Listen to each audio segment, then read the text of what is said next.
आज corporate law में हम प्रतिपुरुष प्रॉक्सी के ऊपर अध्ययन करेंगे।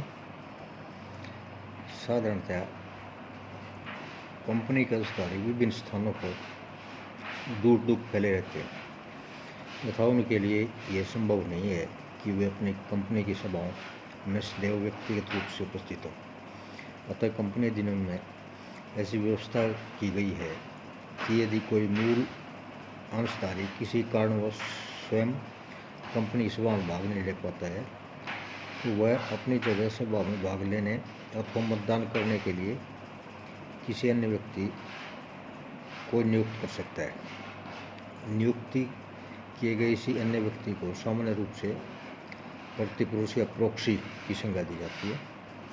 प्रतिपुरुष की विभिन्न परिभाषाएं अलग अलग विद्वानों ने दी हैं।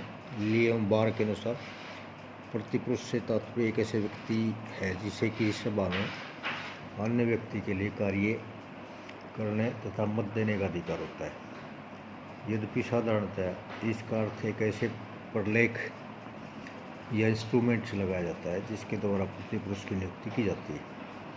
चटर्जी एवं कृष्णमूर्ति के अनुसार प्रतिपुरुष का आशय एक ऐसे प्रलेख से है जिसके द्वारा कंपनी का एक सदस्य किसी अन्य व्यक्ति को अपने लिए सभा में उपस्थित होने तथा मत देने के लिए नियुक्त करता है और इस शब्द का प्रयोग नियुक्त किए गए व्यक्ति के लिए भी किया जाता है। प्रतिपुरुष से संबंधित वैधानिक व्यवस्थाएं स्टैट्यूटरी प्रोविजंस रिगार्डिंग प्रॉक्सी। भारतीय कंपनी अधिनियम की धारा 176 के अंतर्गत प्रतिपुरुष के संबंध में निम्नलिखित प्रावधान है। कंपनी का कोई सदस्य जो कि कंपनी की सभा में उपस्थित होने तथा मतदान करने का अधिकारी है, किसी अन्य व्यक्ति को कंपनी की सभा में उसके स्थान पर उपस्थित होने तथा मतदान करने के लिए अपने प्रतिपुरुष नियुक्त करने का अधिकारी है। परंतु इस प्रकार नियुक्त किए गए व्यक्ति को सभा के बोलने का कोई अधिकार होगा। यह व्यवस्था है कि जिन नियमों में इसकी विपरीत व्यवस्था नहीं है तो ऐसे प्रतिपुरुष को केवल मतगणना ही मत देने का अधिकार देना है। कंपनी की प्रत्येक सूचना में जो कि किसी सदस्य को भेजी जाती है, एक स्पष्ट उल्लेख होगा कि एक सदस्य सभा के उपस्थित होने तथा मतदान होने तक तथा मतदान करने का अधिकारी है, एक प्रतिपुरुष नियुक्त करने का अधिकारी है। यदि आज्ञा है, एक सदस्य मतों के आधार पर एक या अधिक प्रतिपुरुष नियुक्त कर सकता है और यह भी उल्लेख होना चाहिए कि प्रतिपुरुष को सदस्य होना आवश्यक नहीं है। यदि कंपनी की सभा के आशय से किसी ऐसे सदस्य को जो कि सभा की सूचना प्राप्त करें तो उसमें प्रतिपुरुष द्वारा मतदान करने का अधिकारी है। कंपनी की ओर से ऐसे निमंत्रण पत्र निर्गत किए जाते हैं जिनके द्वारा निमंत्रण पत्र निर्दिष्ट किसी व्यक्ति को प्रतिपुरुष नियुक्त करने के लिए निमंत्रित किया जाता है तो कंपनी का प्रत्येक ऐसा अधिकारी उसके लिए उत्तरदायी जुर्माने द्वारा दंडित किया जाएगा जो कि 1,000 रुपये तक हो सकता है। प्रतिपुरुष नियुक्त करने वाला प्रपत्र लिखित होना चाहिए तथा नियुक्त करने वाले अथवा उसके अधिकृत व्यक्ति हस्ताक्षरित होने चाहिए अथवा यदि नियुक्त करने वाला एक समावेशित संस्था है तो वह कंपनी की सील के अधीन होनी चाहिए तथा उस पर अधिकारी व्यक्ति के हस्ताक्षर होने चाहिए। प्रतिपुरुष नियुक्त करने वाला प्रपत्र यदि अनुसूची 11 के लिए को दिए गए किसी स्वरूप के अनुसार है तो उसके संबंध में आपत्ति नहीं की जा सकती कि वह अंतर नियमों में निर्दिष्ट किसी विशेष व्यवस्था का पालन नहीं करता। प्रत्येक ऐसा सदस्य जो कि कंपनी की सभा में मतदान करने का अधिकारी है, सभा के निर्धारित समय से 24 से पहले समय से तथा समाप्त होने के समय तक की अवधि में प्रस्तुत किए गए प्रतिपुरुषों की निरीक्षण करने का अधिकार रखता है, परंतु इसके लिए उसे कम से कम 3 दिन का नोटिस कंपनी को देना होगा। यदि कोई कंपनी किसी अन्य कंपनी के सदस्य है तो उसका संचालक मंडल एक प्रस्ताव पास करके किसी व्यक्ति को कंपनी का प्रतिपुरुष नियुक्त कर सकता है। ऐसे प्रतिपुरुष को वे सब अधिकार प्राप्त होंगे जो कि नियुक्त करने वाली कंपनी को, अर्थात ऐसा प्रतिपुरुष सभा में सदस्यों की तरह बोल सकता है तथा मतदान में भाग ले सकता है।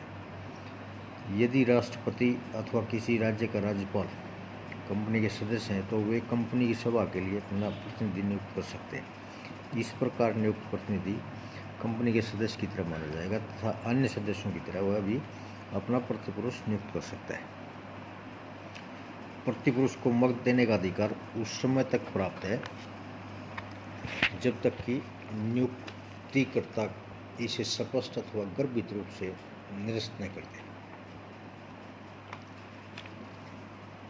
यदि प्रतिपुरुष को नियुक्त करने वाले सदस्य की उपस्थिति में प्रतिपुरुष मत देने के अधिकार का प्रयोग करता है तो यह माना जाएगा कि उस सदस्य ने प्रतिपुरुष के इस कार्य को स्वीकार कर लिया। अतः सदस्य की उपस्थिति भी प्रतिपुरुष के अधिकार को निरस्त नहीं कर सकती, परंतु यदि सदस्य अपने प्रतिपुरुष की उपस्थिति में मत देने का अधिकार